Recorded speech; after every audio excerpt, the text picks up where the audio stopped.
we're not connected to any main services. So the electricity, the power lines don't run out to this valley. So we all, as a community, long before I've been involved in Starlight, decided that they wanted to be autonomous in their power supply and their water supply. There's no mail, there's no rubbish collection or anything like that. So we took the opportunity to learn about solar power and sustainable methods of dealing with our water and our grey water, and it means that you have a higher level of control over those things without being connected to main services. So it comes with the responsibility of being the maintenance for all of those things for each household, which can be stressful and expensive at times, but I love it this way.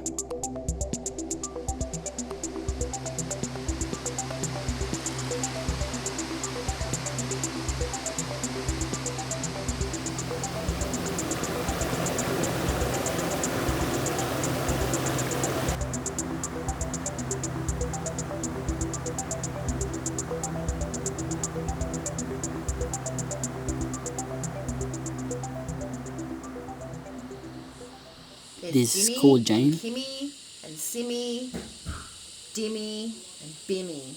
It's really cool. Oh, you named them? Yeah. So the stuff that gets picked the most to eat is the closest to the back door. So that is why we've got a heap of salad greens here. Lots of weeds popping up through too. I'm finding oxalis and amaranth is popping up. We've got a whole heap of new plants that I'm experimenting with since my education in permaculture has been ramped up, and so there's perennial subtropicals that we eat regularly right here. Nasturtium. Yeah. Peruvian plant. That's a good And one. you can eat the flowers as well. Mm-hmm. We always try to leave some for the bees, but I'm gonna eat this one. Honey flowers, the kids call them. So good. Yeah. Yeah. Lovely. Oh,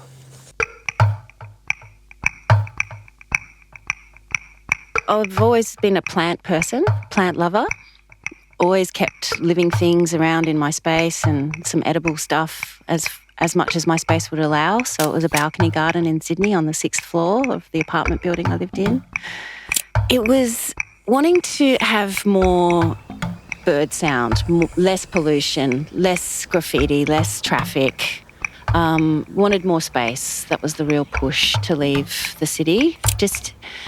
I remember one particular moment. I was standing out of the front of my office building where I was a graphic designer, and we were on a break, and this council guy came along with this huge big tractor along the pavement, and he had this huge tank of toxic chemicals, and there was a dandelion poking out of the pavement, a tiny little crack in the pavement, and he came along and just went and just completely nuked it. And so then you have a dead dandelion out the front of the building, and just kept on up the street doing that.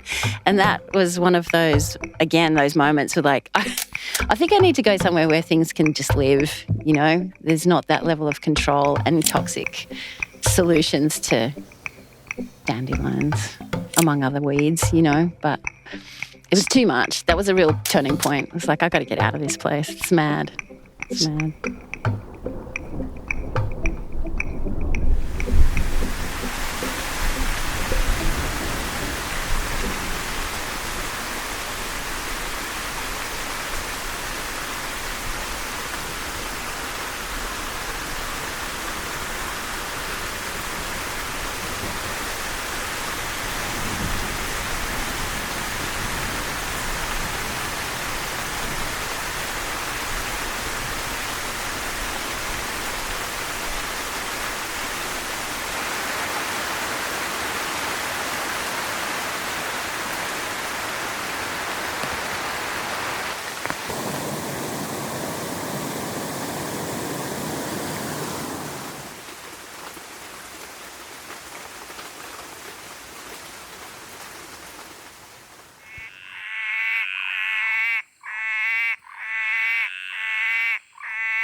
In the early days, we didn't have our solar panels as sophisticated as we do now. So it was learning to power down for the early years here. So when we first arrived, there was a couple of car batteries, 2 panels. We could run one light after dark or a laptop. Couldn't run both at the same time. It was very, very primitive.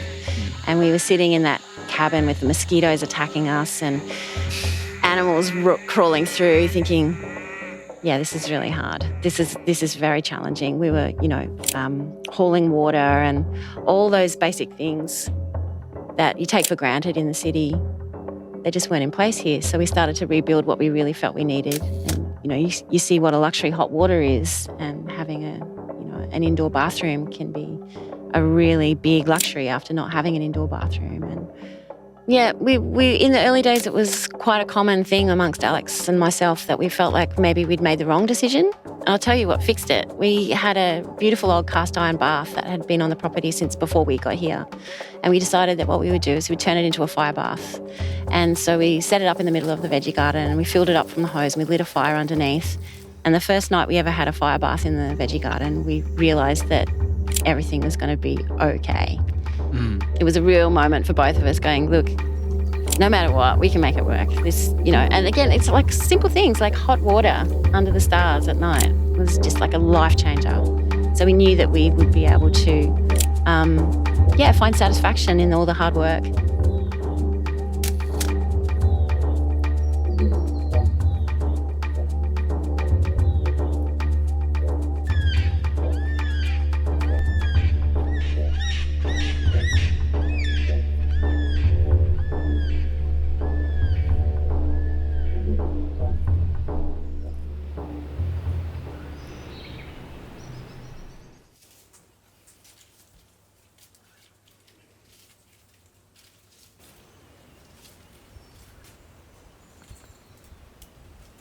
Here we go, man.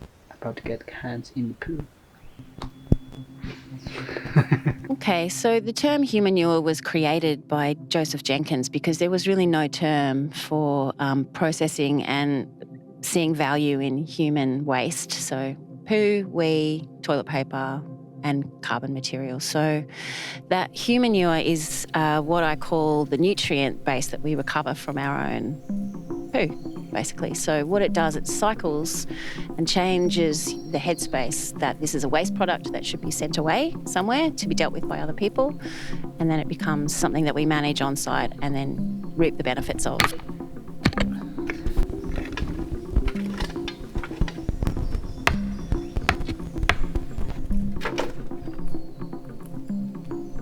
And add it straight to this one, keep building it till it's full, and then let it sit for a year.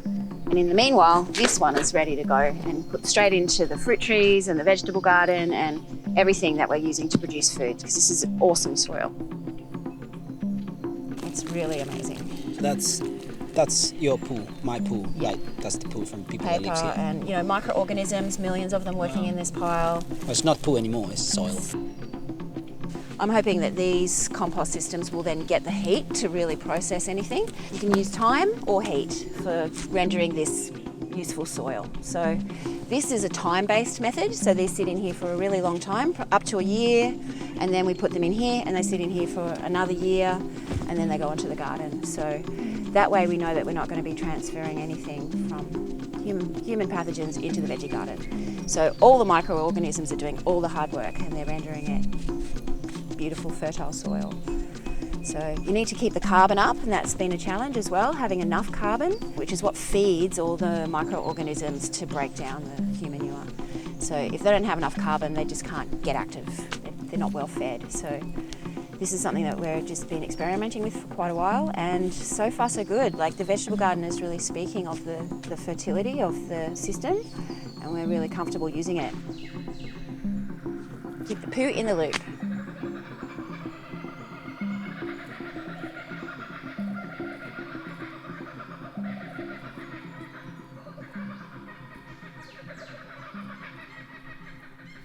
Okay, where I'm gonna be.